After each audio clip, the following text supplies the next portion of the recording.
My name is Ainsley Whitmore, and I am 34 years old. Last Christmas Eve, I arrived late to my family's holiday party. The moment I stepped onto the front porch, I heard laughter coming from inside the house. Glasses clinked together. Someone was making a toast. Then I heard my father's voice. Thank God Ainsley didn't show up. The room exploded with laughter. A second later, my older sister joined in. Nobody wants her here anyway. More laughter followed. I stood frozen outside the front door while snow landed on my coat and hair. Every word came through the wood clearly. But that toast was not the reason I called my lawyer. That story began 3 weeks earlier. It started when I discovered that someone had taken out a $285,000 mortgage on my house using a forged version of my signature. And the people responsible were not strangers. They were my family. I grew up in a small Pennsylvania town called Ridgemont. It was one of those places where everybody knew everybody. News traveled faster than the mail. People talked about your business before you even knew there was something to talk about. My parents lived on Oak Lane in a large white house with black shutters. My father, Beckett Whitmore, loved that house. Every morning he walked outside and raised the American flag in the front yard. My mother, Meredith Whitmore, spent her days talking to neighbors, attending church events, and making sure everyone thought our family was perfect. Then there was my sister, Sloane. 5 years older than me. Beautiful. Confident. The favorite child. At least according to my mother. Growing up, everything Sloane did was amazing. If she got a B in school, it was because the teacher was unfair. If I got an A, it was because I studied too much. That was our family. Sloane was the star. I was the backup plan. As adults, nothing changed. I became a CPA and worked 60-hour weeks building my career. I saved every dollar I could. By the age of 28, I bought my first home. 3 years later, I bought a rental property. I was proud of both. I earned them. Nobody gave me anything. Meanwhile, Sloane opened a restaurant with her husband, Landon Pierce. The restaurant looked beautiful. Exposed brick walls. Farmhouse tables. Fancy lighting. The kind of place people posted pictures of online. To help her get started, I lent her $50,000. No contract. No paperwork. Just trust. She never paid me back. Not $1. But that wasn't the only money I gave my family. Over 8 years, I gave them more than $100,000. $15,000 for my father's surgery. $20,000 for roof repairs after a storm. $12,000 when the IRS started sending tax notices. And every single time I asked about repayment, I got the same response. We're family, Ainsley, my mother would say. Family helps family. My father always talked about loyalty. Sloane rolled her eyes and called me the accountant. Not as a profession. As an insult. I tried to ignore it. I told myself family was complicated.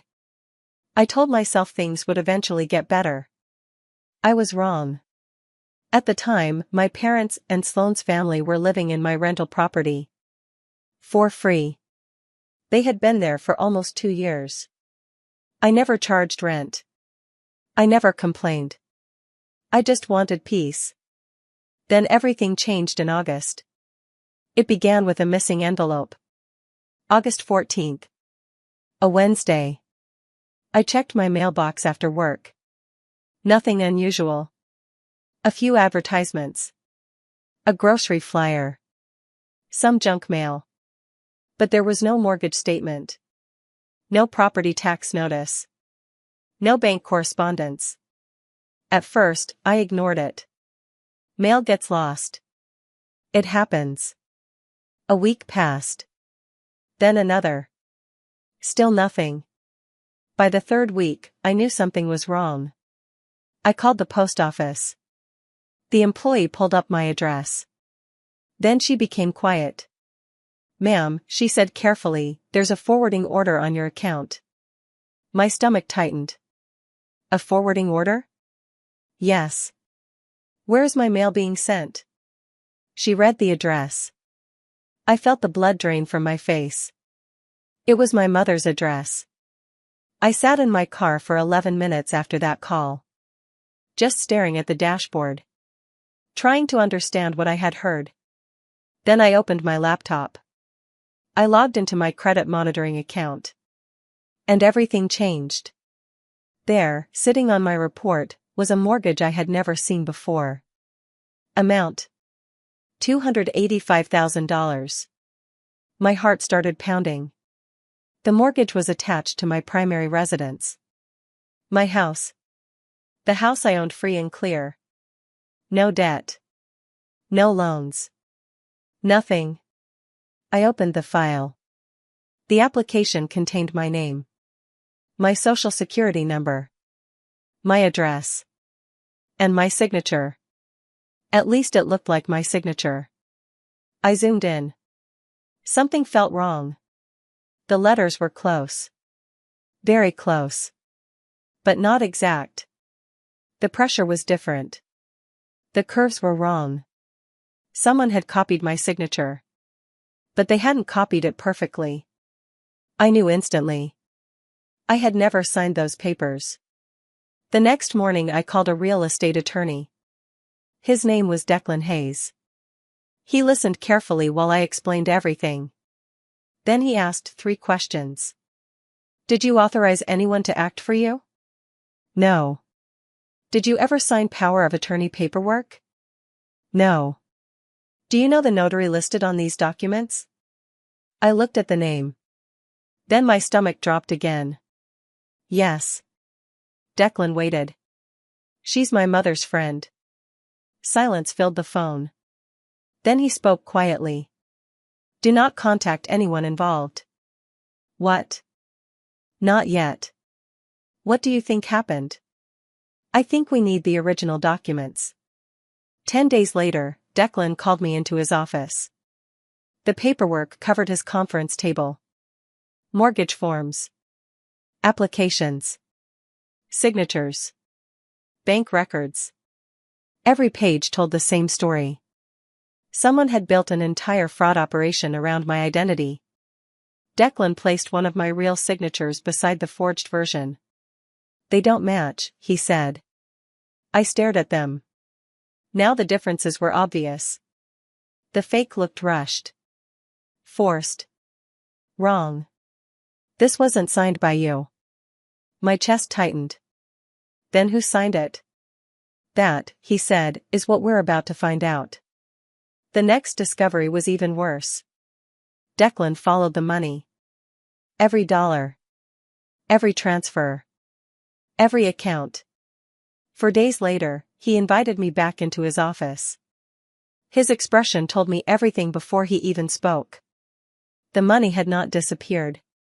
It had gone somewhere specific. He slid 3 bank records across the table. I looked at the first one. $180,000. Transferred into the business account for Sloan's restaurant. I blinked. Read it again. Then again. Still the same number. Still the same account.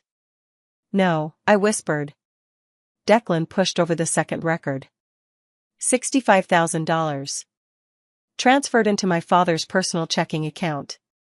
My hands began shaking. Then came the third record. $40,000. Transferred to my mother. The room felt smaller. Harder to breathe in. I stared at the pages. Every name was familiar. Every person involved had known me my entire life. And every one of them had taken part. Declan broke the silence. There's more. I looked up. The trust used to receive the mortgage funds was created 2 weeks before the loan closed. A trust? Yes. The organizer was listed on the paperwork. I already knew the answer. Somehow I knew before he said it. Sloan? He nodded. My chest hurt. Not physically. Emotionally. The kind of pain that settles deep inside and refuses to move. My sister. My own sister. She hadn't just benefited from the fraud. She had organized it. Created the trust. Redirected my mail. Worked with the notary. Filed paperwork. Planned everything. I sat there staring at the records. One thought kept repeating in my head. They all knew. Every single one of them knew. Declan finally leaned forward. Ainsley, this is serious. I nodded. I know. No.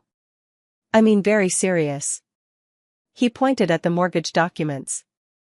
If payments stop, the bank can foreclose. My stomach dropped. They could take my house? Yes. I closed my eyes. The room suddenly felt cold. Then Declan added something even worse. You're a CPA. I looked up. A foreclosure could affect your professional standing. The words hit harder than anything else. My career. My license. Everything I had spent years building. All because my family wanted money. I sat quietly for a long moment. Then I asked the question. What are my options? Declan answered immediately. We file fraud reports. I nodded. We seek an emergency injunction. Another nod. We prepare a civil lawsuit. I kept listening. And because they are living in your rental property without a lease, we begin eviction proceedings. That one hurt. Not because it was wrong. Because it was necessary. I thought about the holidays. The family dinners. The birthdays. The years of helping them. All of it had led here. Finally, I looked at him. Do it. You're sure? Yes. Every filing. Every motion. Every legal document. I approved all of it. But I asked for one thing. I don't want them warned. Declan nodded. Understandable. I want everything prepared before they know. Good decision. For the next several weeks, I stayed silent. Meanwhile, my family acted like nothing had happened. Sloane posted photos online showing expensive renovations at her restaurant. New furniture. New lighting. New VIP seating areas. I stared at those pictures knowing exactly where the money came from. My money. My stolen home equity. My mother called one evening. Her voice sounded cheerful. Ainsley, we're doing Christmas Eve at the house this year. The house.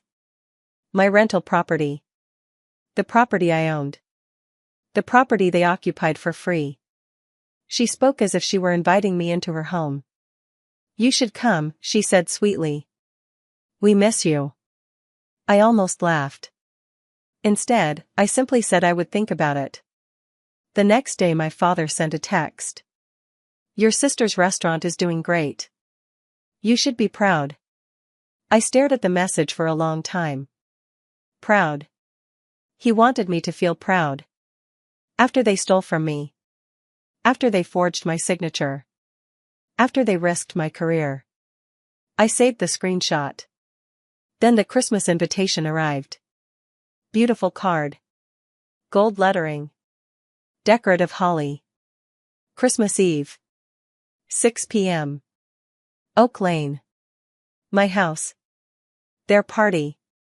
I placed the invitation on my counter. And for 3 days I stared at it. Part of me still hoped there was some misunderstanding. Part of me wanted to believe my family could still tell the truth. Finally, I decided to test that hope. I called my father. Dad, I said, I need to ask you something. Sure. Do you know anything about a mortgage on my house? Silence. 3 long seconds. Then he laughed. What are you talking about? There's a $285,000 loan attached to my property. More silence. Then his voice changed. You probably forgot signing something. Forgot? Forgot signing a $250,000 mortgage? I felt anger rise inside me. For the first time, I realized something. An innocent person would have been shocked. An innocent person would have asked questions. My father did neither. Instead, he defended himself before I accused him. And that told me everything. Ainsley, you always do this, my father snapped. You always make everything about money. The words hit me like a slap. Not because they surprised me. Because they didn't. There was no concern in his voice. No shock. No anger that someone might have stolen from his daughter. Only irritation that I was asking questions. I have documentation, I said calmly. The notary was Marjorie Ellis.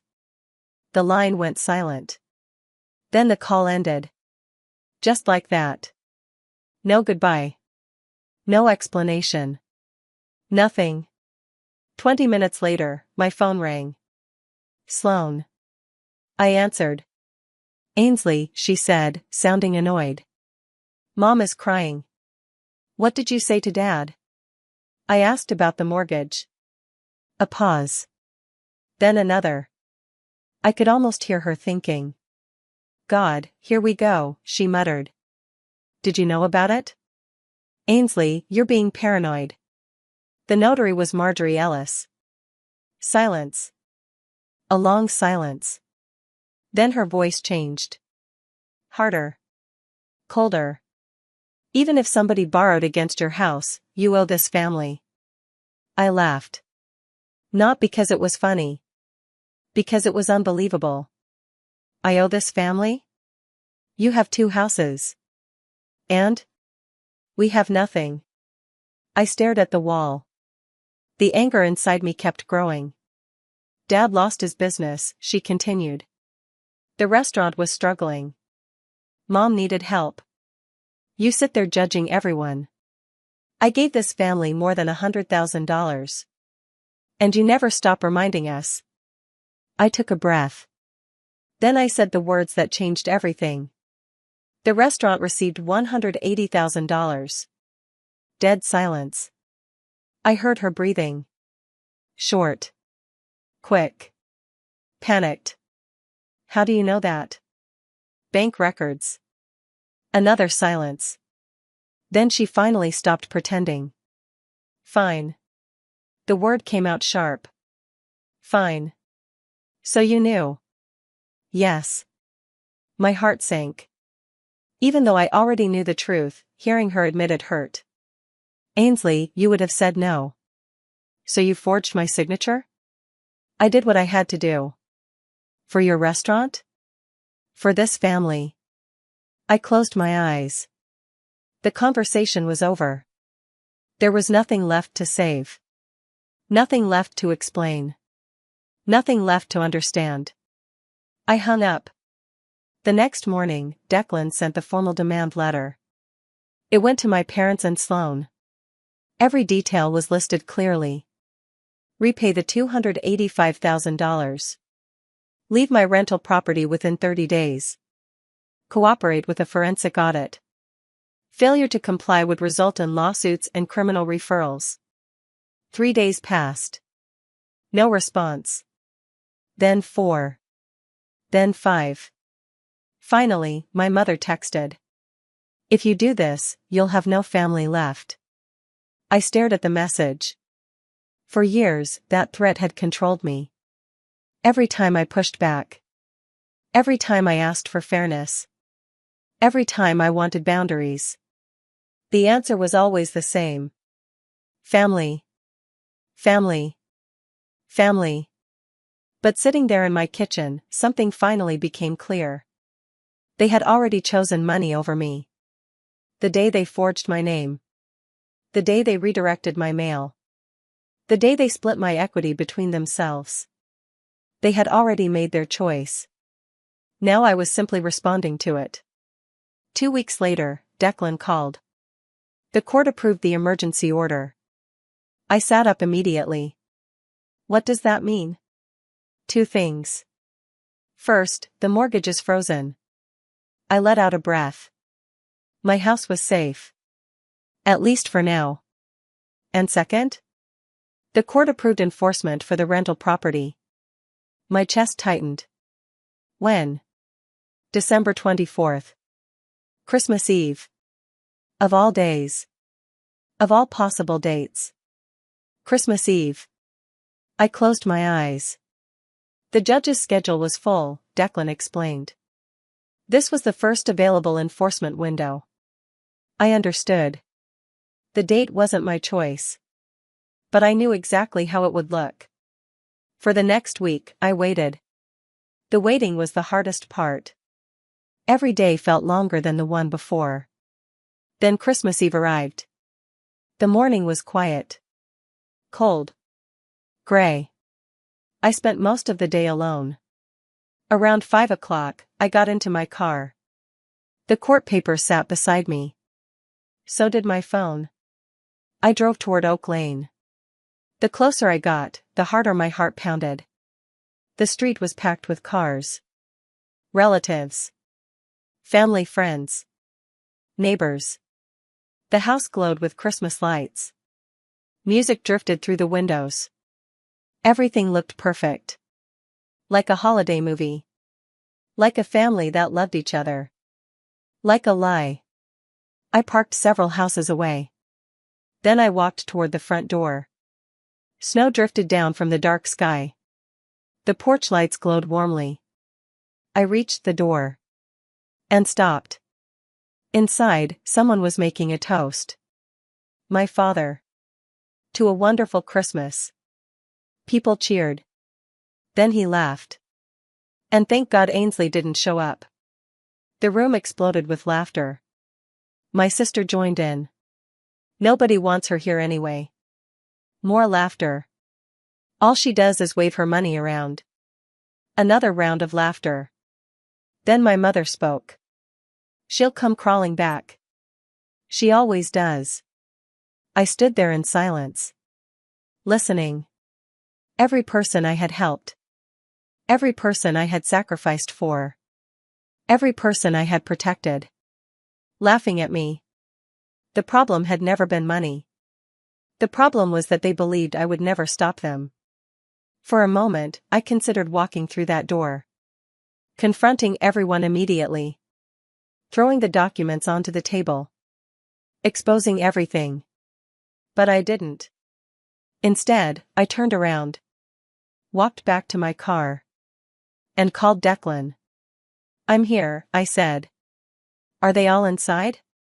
Yes. I'll contact Deputy Foster. How long? 15 minutes. I hung up. Then I waited. 5 minutes later, 2 sheriff vehicles turned onto Oak Lane. No sirens. No drama. Just quiet authority. They parked in front of the house. 2 deputies stepped out. They walked up the same path I had just walked. Then they knocked. 3 firm knocks. The music stopped. The laughter stopped. The entire house went silent. The door opened. I watched from my car. My sister appeared first. Then my father. Then my mother. Deputy Foster handed them the court order. Even from a distance, I could see panic spreading across their faces. Then I got out of my car. Slowly. Calmly. I crossed the street. Walked up the driveway. And stepped through the front door. The room froze. Every eye turned toward me. Relatives. Friends. Neighbors. Everyone. My mother spoke first. Ainsley, what have you done? I placed the large envelope on the dining room table. Right beside the Christmas dinner. Then I looked around the room.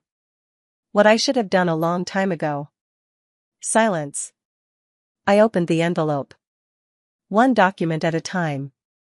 The forged mortgage. The fake signature. The notary certification.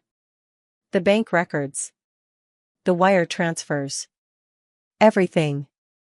The room watched in stunned silence. I pointed to the first transfer.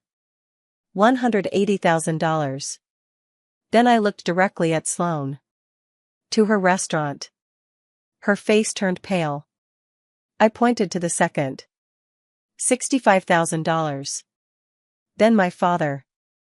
To his account. Finally, the third. $40,000.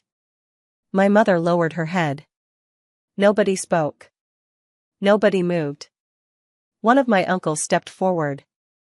He picked up the records. Read them carefully. Then he looked at my father. Beckett, is this true?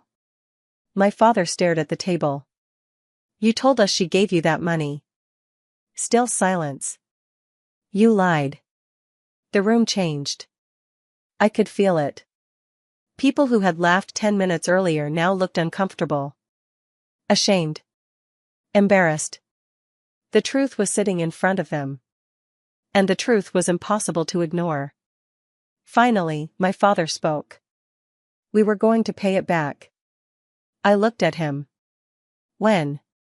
No answer. The loan is 5 months old. Nothing. You never made a payment. His shoulders slumped. For the first time in my life, he looked small. Then Sloane tried another approach. Tears filled her eyes. I was desperate. Nobody responded. The restaurant was failing. Still nothing. I have children. Silence. She searched the room for support. Nobody came to her rescue. Not one person. Because the documents told the story better than she ever could. Then my mother reached for me. Ainsley, please. I stepped back. You forwarded my mail. Her hand froze. You helped hide this. Tears rolled down her face. But they no longer moved me. Too much had happened. Too many lies.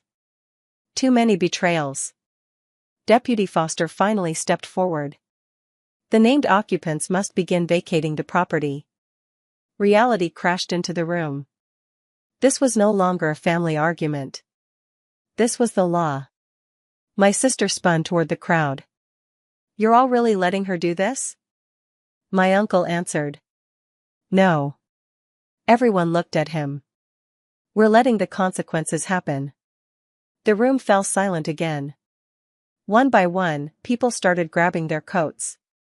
Some shook their heads. Others avoided eye contact.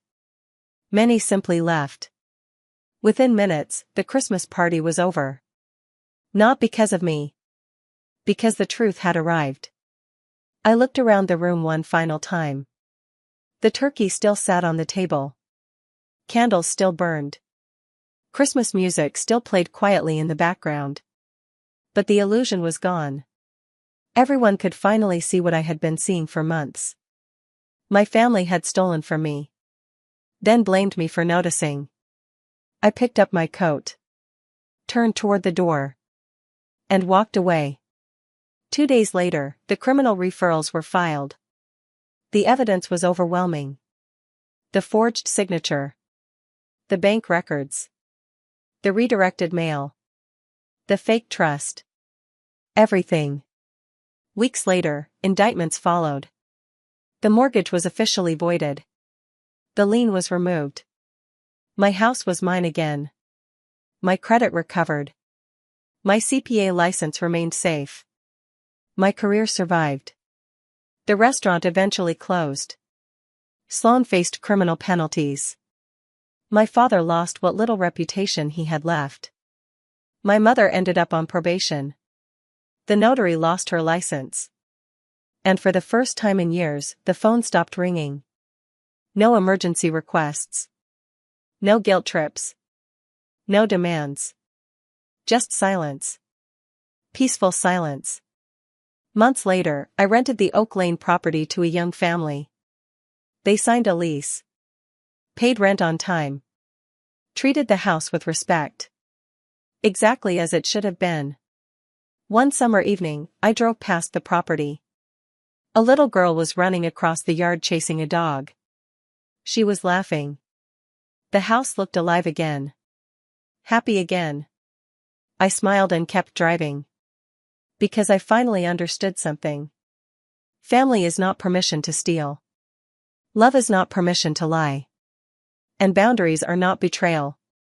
For years, I thought protecting my family meant sacrificing myself. I was wrong. The day I chose to protect my home, my career, and my future was the day I finally chose myself. And for the first time in my life, that was enough. If this story moved you, don't forget to like the video and subscribe to the channel for more real-life stories like this. And tell me in the comments, what would you have done in my place?